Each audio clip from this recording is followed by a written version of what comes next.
E aí, pessoal? Nesse vídeo, vamos configurar um projeto Spring Boot para ele ser mais produtivo e eficiente.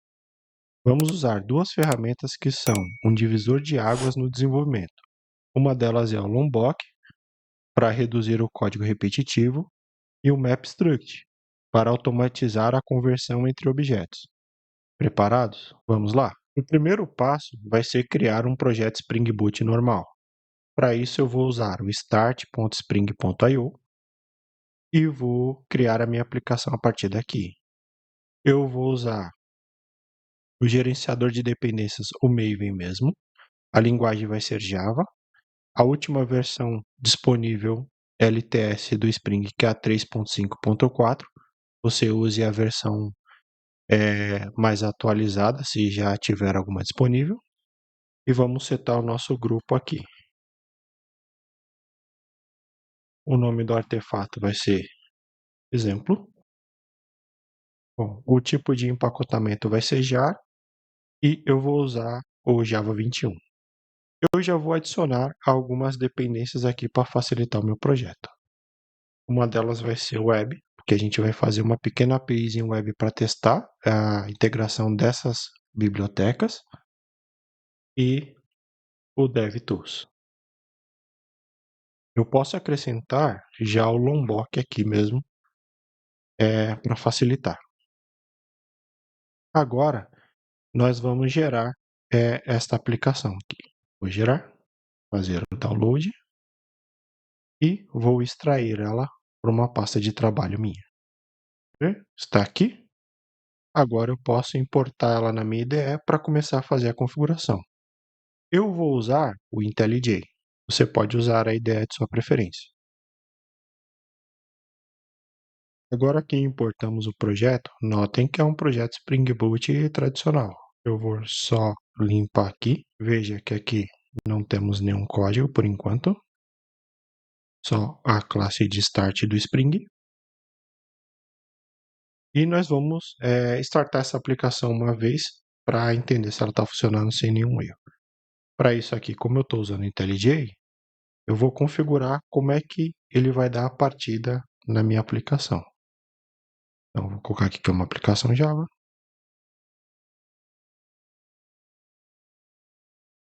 Vou usar o Java 21, né? Eu vou colocar a classe que starta a aplicação. Aqui, para facilitar, eu vou colocar uma pequena configuração que vai empacotar minha aplicação toda vez que eu fizer reload nela. Então, para isso, eu vou aqui acrescentar. Vou acrescentar aqui uma etapa antes do launch e vai ser um comando Maven, que vai ser o clean package. E eu vou colocar aqui para escapar os testes, para que seja um pouco mais rápido, tá? A gente não vai focar em testes unitários agora. Vou dar um apply e um OK. Outra coisa que podemos configurar para facilitar é entender aqui se o IntelliJ está fazendo o hot reload da aplicação, se ele está restartando a aplicação toda vez que nós fizermos alguma alteração. Para isso, eu venho aqui em Build, Build, Execution e Deployment, ou em Compiler, e vou habilitar aqui o build do projeto automaticamente. Também vou em Advanced Settings e deixar que permite a autocriação. Dá um OK. Agora vamos executar o projeto. A aplicação está funcionando. Ela está rodando na porta 8080, mas a gente não tem nada implementado nela ainda. Então agora nós vamos para a parte de configuração. E para isso vamos editar algumas propriedades no nosso POM.xml. Nós vamos trabalhar basicamente com 3 bibliotecas, que é o próprio Lombok. Vamos trabalhar com o próprio Lombok. Vamos usar a versão 1.18.38 dele, que é a última versão estável disponível no momento da gravação desse vídeo. Vamos usar o MapStruct Processor, na versão 1.6.3, e o Lombok MapStruct Bind, na versão 0.2.0. Esse daqui é muito importante porque ele vai ajudar a fazer com que os métodos gerados pelo Lombok seja visto pelo MapStruct na hora que ele for criar os métodos de conversão entre os nossos objetos. E também aqui vamos usar o Apache Maven Compiler Plugin na versão 3.14.0. Bom, indo para o nosso .xml, eu gosto de definir as versões das minhas bibliotecas na parte de properties, porque para mim isso fica um pouco mais organizado. O primeiro que eu vou usar aqui é o do MapStruct. Vou definir a versão dele 1.6.3.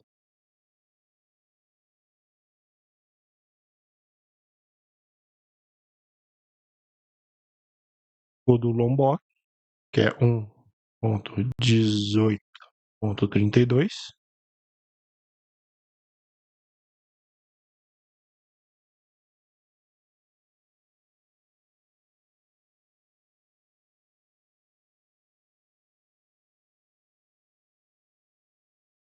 E a do Lombok MapStruct Bind, que é a versão 0.2.0. Temos aqui setado que estamos usando Java 21. E também é interessante colocar a do Maven Compiler aqui. O Maven Compiler Plugin na versão 3.14.0. Bom, agora eu vou parar a aplicação, né? Porque senão vai começar a dar erro. Agora eu vou acrescentar as dependências que eu preciso aqui. Uma delas eu já consegui colocar pelo próprio Spring, que é a do Lombok. Eu vou só trazer ela aqui para cima para ficar de melhor visualização. Eu vou tirar essa parte de optional. Vou definir a versão que vamos utilizar dele aqui.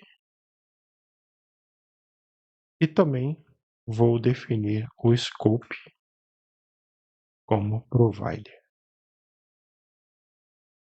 Agora eu vou acrescentar a dependência do MapStruct com a versão que definimos no Properties. Bom, de dependência que precisamos é isso. Agora, para que isso funcione de fato, vamos precisar configurar o plugin do compiler para que ele considere os artefatos gerados por essas duas bibliotecas. Então, o primeiro passo vamos definir a versão dele aqui.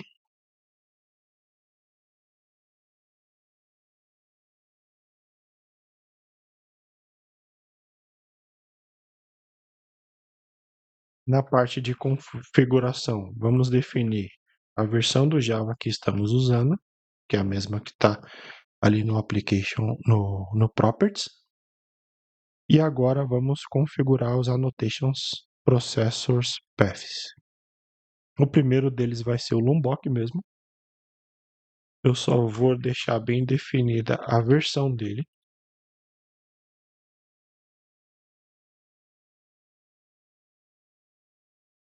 Vamos criar mais um, que será do pacote do grupo do Lombok.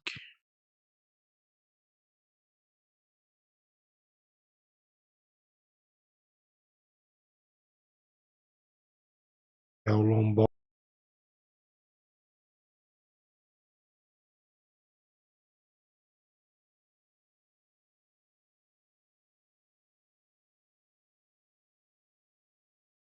É o Lombok MapStruct Bind. E o último e é o nosso MapStruct Processor.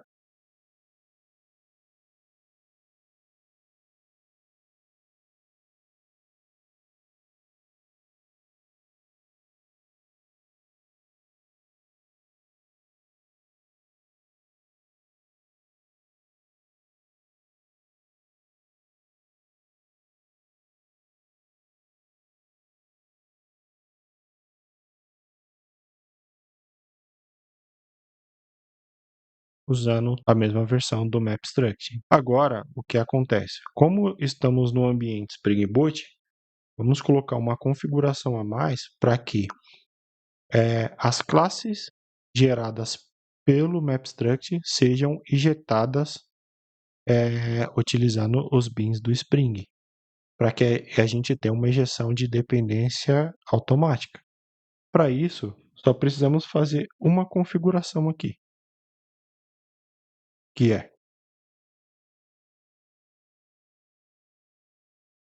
vamos colocar um compile args, vamos passar como parâmetro o AMapStruct default component model com o valor Spring. Agora podemos salvar a aplicação. Vamos só construir ela uma vez aqui. Ver se ocorre tudo certo. E vamos rodar para ver se alguma coisa está quebrando. Bom, até agora nenhum problema, está tudo funcionando normalmente. Bom, fizemos a implementação de uma API muito simples, eu vou passar com vocês aqui em cada parte da aplicação para a gente entender o funcionamento dessas bibliotecas. Vamos começar pelo controller. Eu criei aqui chamado Task Controller, né? É uma aplicação convencional Spring. Eu tenho aqui a injeção acontecendo de duas classes, basicamente. Uma é do meu repository, onde eu fiz a lógica para armazenar cada task, e o meu mapper, né? É onde eu vou utilizar dele para passar informações de uma classe para outra. Passando aqui para os métodos desse controller, eu tenho basicamente três. Um, que é um método do tipo post, que vai salvar a minha task num banco de dados em memória. E basicamente ele recebe aqui um objeto DTO, e tem aqui três propriedades. Notem que aqui eu já tenho um pequeno ganho, né, em relação a escrever código, porque eu não estou tendo que implementar nenhum método getter e setter para essa classe, eles estão sendo implementados automaticamente pelo Lombok a partir dessas duas anotações. Então, eu tenho o recebimento desta classe, eu estou fazendo um mapeamento de suas propriedades para a minha entidade, que no caso é a task, que tem essas quatro propriedades, e estou salvando ela no meu repositório. E devolvendo aqui um status code 201 com um corpo vazio. Aqui, na parte de baixo, eu tenho basicamente uma busca de todas as tasks que eu tenho guardada no meu banco em memória.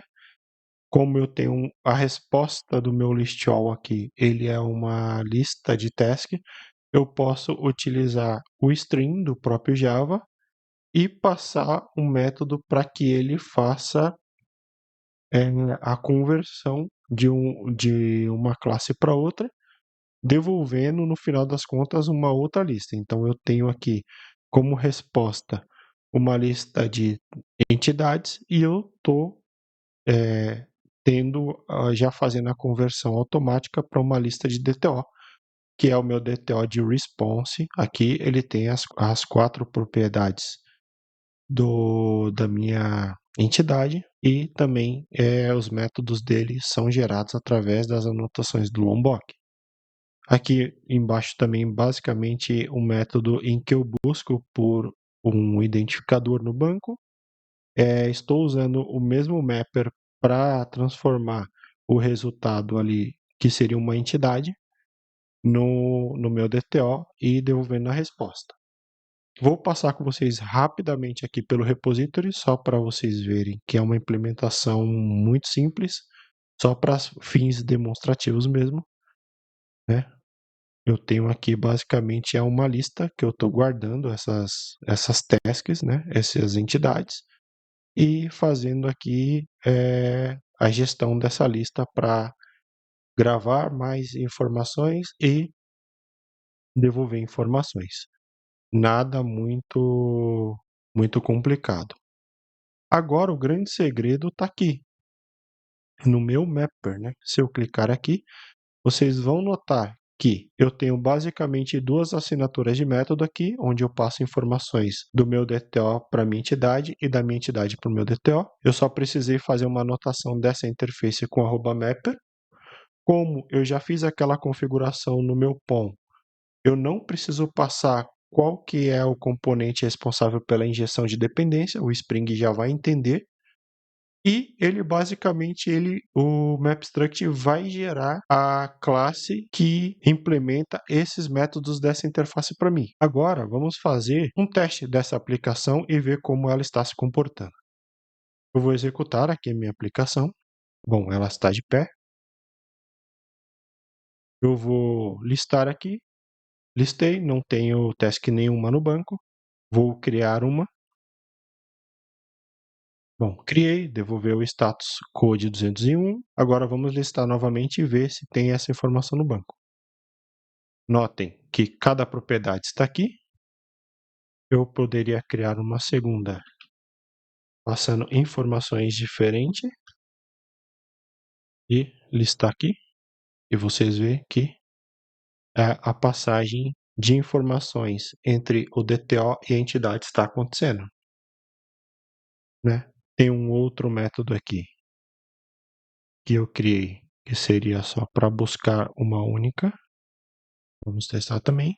E veja que está tudo funcionando corretamente. Como o MapStruct faz esta mágica? Basicamente, ele tenta converter de uma classe para outra usando como padrão o nome das propriedades. Com o IntelliJ, você consegue ver esta implementação gerada, né? Se a gente clicar aqui, notem, ela foi gerada automaticamente, mostra até o horário de geração aqui. E você vê que ela já gerou com @component do Spring, porque eu fiz aquela configuração no POM. E veja aqui que ela fez a implementação do método. Notem que ele passa propriedade por propriedade, tanto do meu DTO para a minha entidade, quanto a segunda implementação, que é da minha entidade para o meu DTO. Isso quer dizer que eu fico preso a ter sempre os meus DTOs com os mesmos nomes da minha entidade? Não, porque o MapStruct ele me permite fazer adaptações nessa conversão. Eu consigo passar de uma propriedade para outra com nomes distintos, eu consigo passar transformando de um tipo em outro. Posso demonstrar aqui, por exemplo, eu vou fazer um mapeamento manual, né? Onde eu vou falar para ele que na minha propriedade description, que é a descrição, eu não vou pegar mais ela da minha propriedade description e sim do meu título. Vou salvar aqui, vou reiniciar minha aplicação para que essa nova implementação seja gerada e vamos fazer o teste novamente. Eu vou ter que criar aqui, porque como é em memória, né, vamos listar. Notem que, por exemplo, a informação do título está vindo igual nas duas. Por quê? Porque ele está passando o valor da propriedade que eu defini. Se a gente for observar a implementação que ele fez, notem que ele seguiu o mapeamento que eu defini para ele. Assim como eu posso gerar métodos que o ajudam a converter propriedades de tipos diferentes. Tem uma série de configurações que a gente pode setar para que ele se comporte do jeito que a gente necessita. Bom, é isso. Com essa configuração, você vai conseguir otimizar muito o seu fluxo de trabalho, vai escrever menos código, aplicações e incentiva a gente a criar mais conteúdo como esse daqui. Bom, eu vou ficando por aqui. Até a próxima. Valeu!